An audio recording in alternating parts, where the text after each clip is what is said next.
Welcome to another episode of Capital Kitchen. Today what we're gonna be making is jalapeno cheddar mac and cheese. It's kind of the ultimate comfort food. If you're not making your mac and cheese like this, you're doing something wrong. So what really goes into a mac and cheese? I don't know, macaroni and cheese. So here's some of the ingredients that we're gonna be using today. And first up, what we wanna do is we wanna get ourselves a pot of water for our macaroni. We wanna get that on the boil. So I'm gonna turn the heat up to high. At the same time, while we're heating up our water, we wanna preheat our oven to 350 degrees. Whew. And we got the King Smokies today. So we're gonna be using jalapeno cheddar King Smokies from Capital Fine Meats. And these things are amazing. I mean, they're smoky, they're salty, they're spicy, they're everything you want. And they're gonna be the perfect twist for our mac and cheese. So all we're doing right now is we're trying to cut up the sausage into these nice bite-sized sort of pieces. So I like to cut them one way, then sort of turn them on their side and cut them the other like this. You wanna try and keep the pieces as even as you can. So once we've got our pieces like this, we're gonna move over to our water. Now, we've been letting it go for, I don't know, 5-10 minutes here. We're gonna get some salt in here and add in our pasta. I like to use sea salt, coarse sea salt. This is gonna vary depending on how much water there is and maybe how you're feeling that day. Now, it wouldn't be mac and cheese without macaroni pasta. So you can see here, I think I got about 700 grams here. We're gonna add those in and just let those boil. And our cheese sauce is gonna actually start with something special. So we're gonna start with our Smokies. Because they're all cut up like this, we don't need any oil or anything for now. We just wanna get a little bit of color on the meat.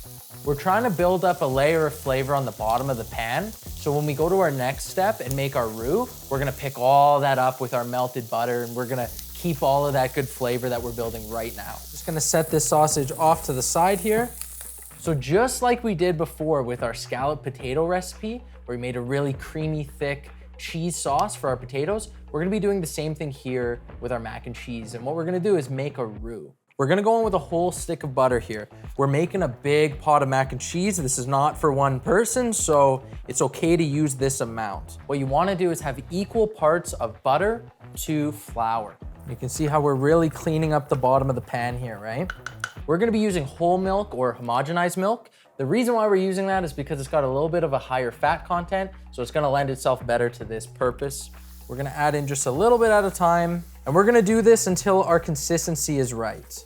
So this is obviously way too thick here. If I had to take a guess, I think we're gonna use about 1 liter of milk here for this. One of the ways we can test to see if the consistency is right is by using a spoon. So you just wanna see if it coats the back of our spoon like it does here. So once you've got this kind of consistency, you know you're good to go on to the next step. Now I'm going in with old cheddar cheese or sharp cheddar cheese, just because I like the flavor of it. You could use a mild, you could really use any cheese you'd like. You don't even have to use cheddar, but we're just gonna go ahead and melt this right in. You can see this is why we've got our milk on standby, because if this becomes too thick, then we know what we're gonna do. We're just gonna add in some more. We're gonna add in some salt.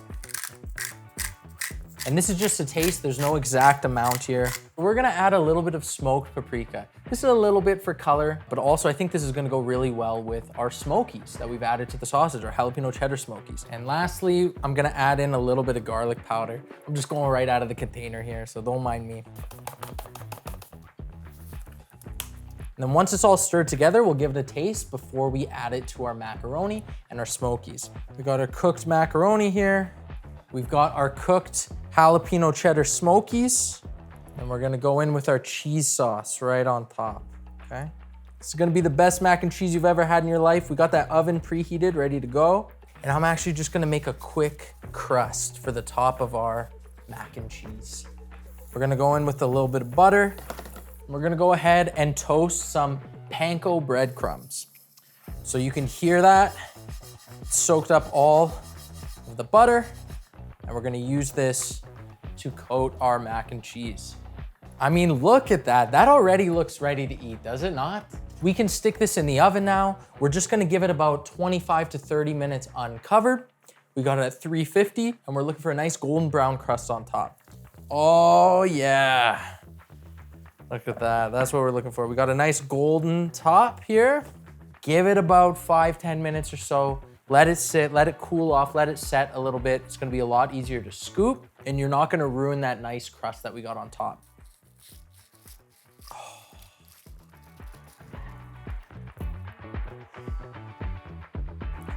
mean, just look at it. Whew. Are you ready for this? Was this worth the wait with all the smells and everything? As ready as I'll ever be.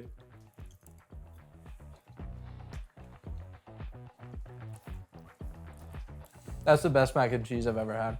I'm gonna cry. The panko was so good, hey? It really crisped up because of the butter. Not too spicy. I was worried it was gonna be too spicy. You do get the heat from the, we put a little chili flakes in there. You've also got the jalapeno from the jalapeno cheddar Smokies, but it's not overpowering at all. Just a nice little heat. This really is the best mac and cheese that I've ever had. Oh, that's the one. This is worth every minute in the oven. I wanna thank you so much for watching this video. Please give this one a go, and if you do, let us know how it was. Send us some pictures, give us some feedback. I love hearing from you. We all love hearing from you. We really, really appreciate all the shares, comments, likes, everything you guys have been doing. Again, please make this. This is like an unbelievably easy dish. Everyone's had mac and cheese, but I promise you've never had mac and cheese like this. And other than that, I mean, there's not too much left to say. I wanna thank you guys all for watching. One more time here from the Capital Kitchen. I'm your host, Alexander, and we'll see you next time.